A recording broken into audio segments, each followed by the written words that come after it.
Ni ujinga. Imagine mtu anatupiwa vitu kwa sewage badala ya kutolewa mtu ako na nyumba ya plot yake.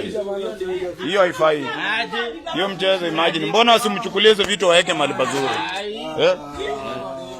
Kama niko na makosa gani hata kama mwenye nyumba ndio huyo, badala ya kuchukua vitu aweke kwa room, anatupa anaweka kwa sewage. Unaweka kwa sewage. Hata kama ndio mwenye nyumba si poa.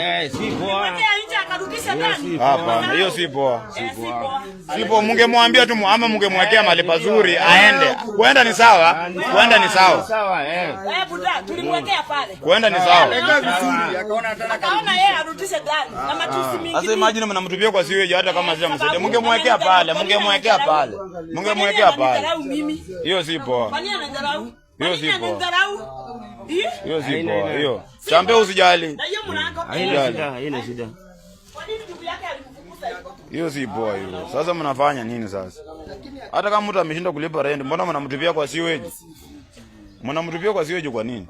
Hii ni sewage hii. Unachukuaje vitu za mtu unatupa kwa sewage? Hata kama ndio madharau watu wenyewe wamejenga manyumba.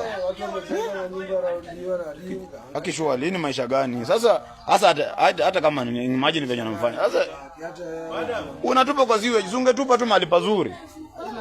Hii si poa.